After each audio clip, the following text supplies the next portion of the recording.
मानस गया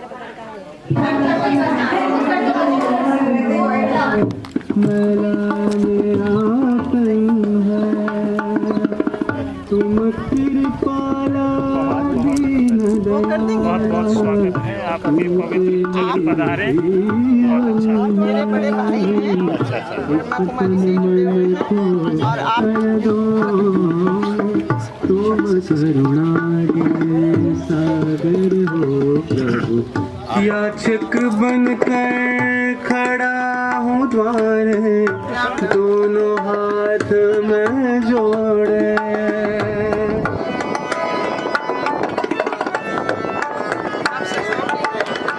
याचक बन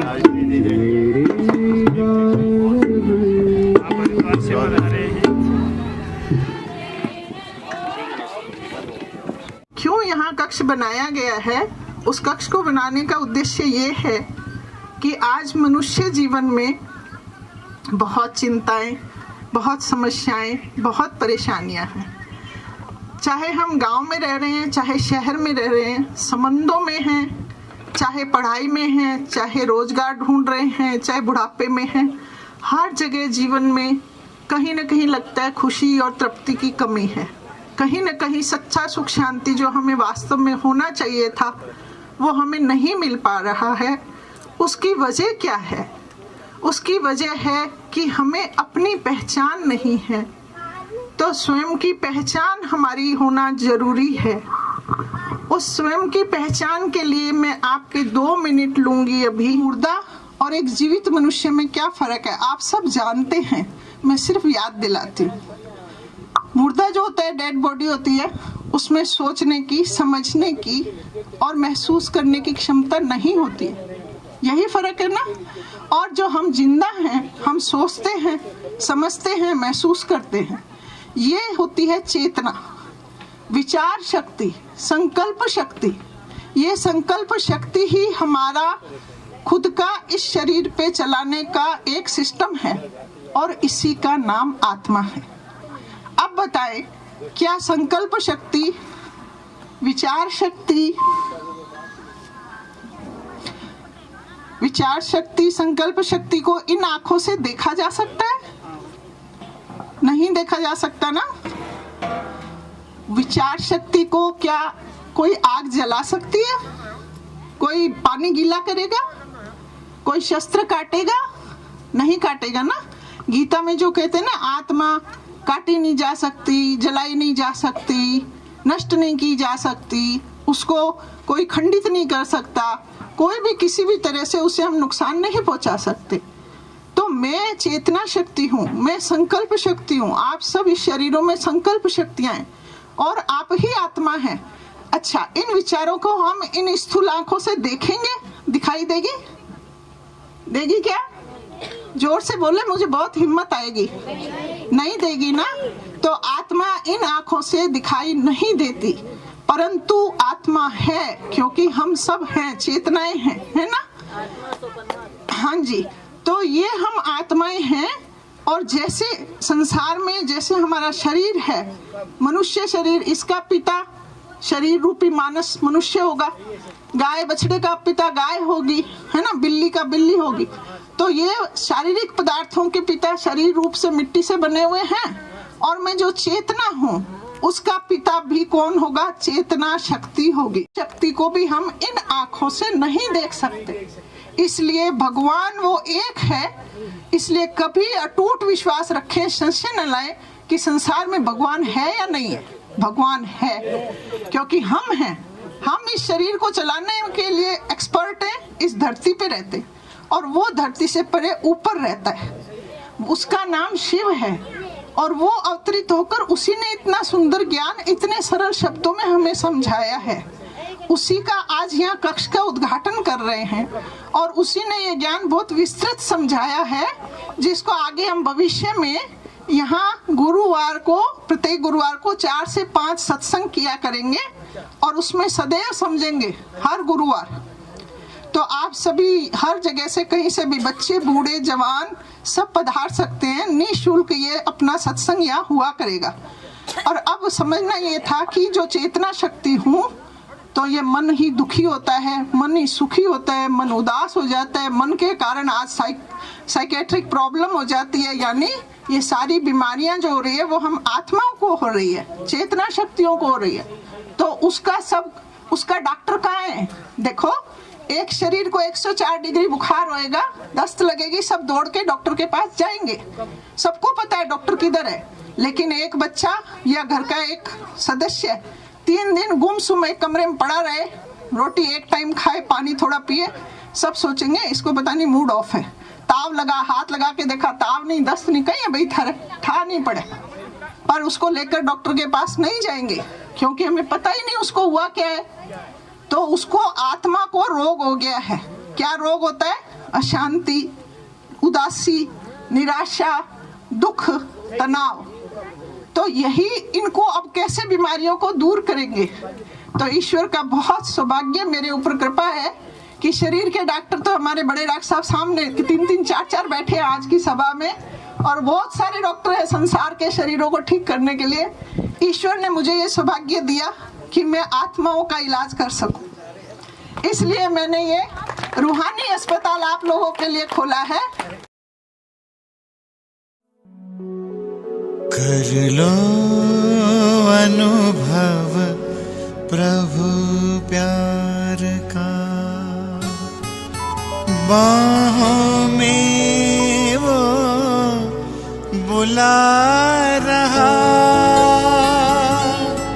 वो करुणा कर दया का सागर, स्नेह में सबको समा रहा।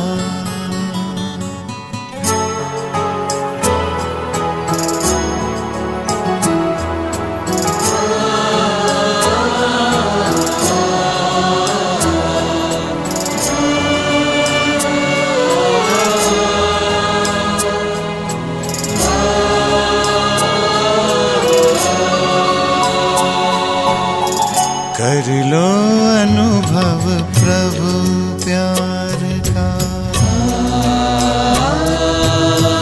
कर लो अनुभव प्रभु प्यार का,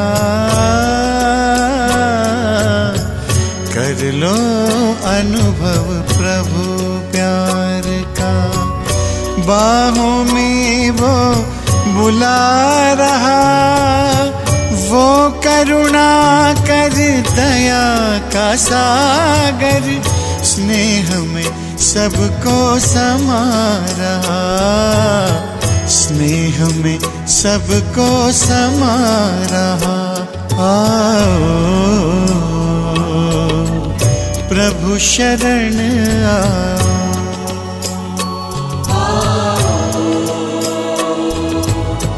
प्रभु शरण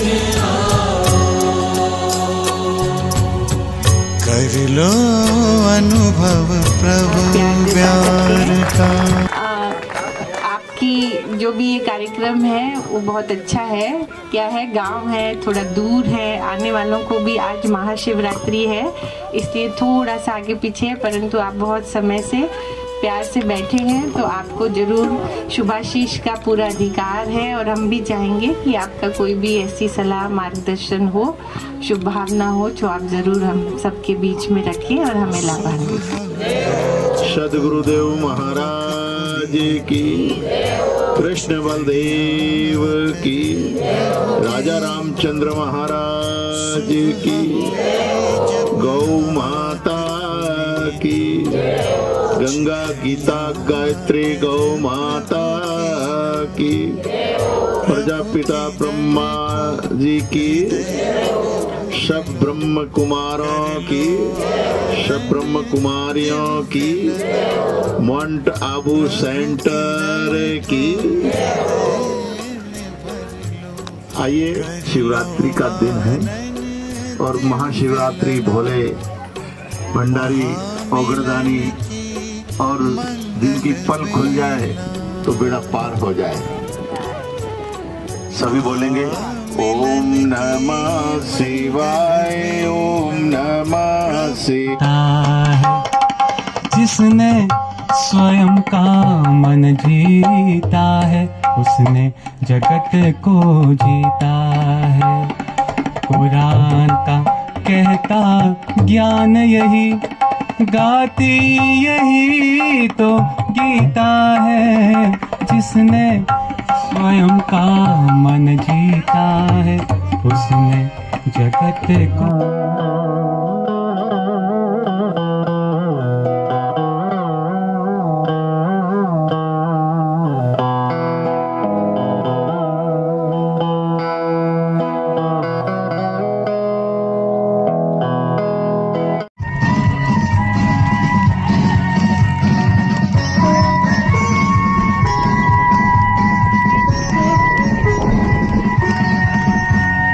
शिव का ध्वज देता पैगाम सबने धर को आसूजा।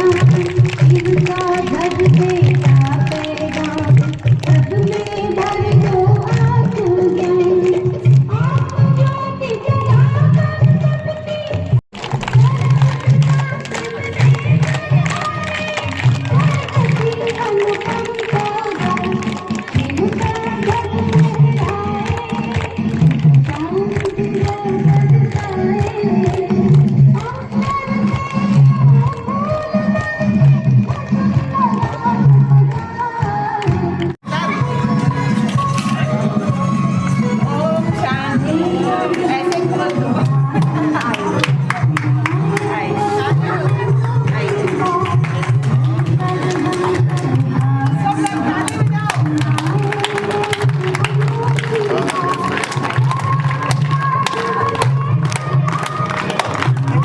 सबकी अनुपम होगा। शिव का ध्वज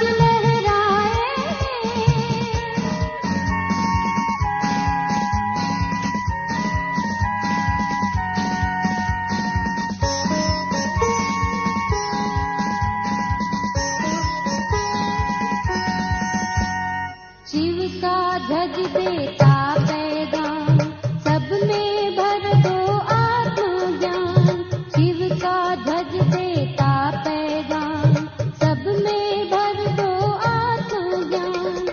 आत्म ज्योति जगाकर सबकी हर एक दीप जगाए। शिव का ध्वज लहराए सुख शांति वो बरसाए। अंबर से फूल बरसे वसुंधरा सजाए। शिव का ध्वज लहराए। गांव का नाम ही है निम्बला और परमात्मा ने आज अपनी जो भविष्य की दुनिया वो बना रहे हैं उसकी नींव आपके निम्बला गांव में वो नींव रखी है जिसमें आप पधारे हैं। तो आप सबके सब अपने अपने पीठ पर हाथ को दाएं हाथ को ऊंचा करिए, पीछे मोड़िए और अपने आप को धन्यवाद दीजिए कि हम इस काम में यहाँ पर पहुँचे हैं। हम भी परम सौभाग्यशाली हैं और हम भी परम पिता परमात्मा के काम में अपना हाथ बढ़ा रहे हैं, अपना सहयोग दे रहे हैं। वो अभी बहन जी ने कहा था ना उंगली, तो छोटी उंगली तर जो है वो उसका सहयोग आप भी दे रहे हैं, इसलिए आप भी परम सौभाग्यशाली हैं।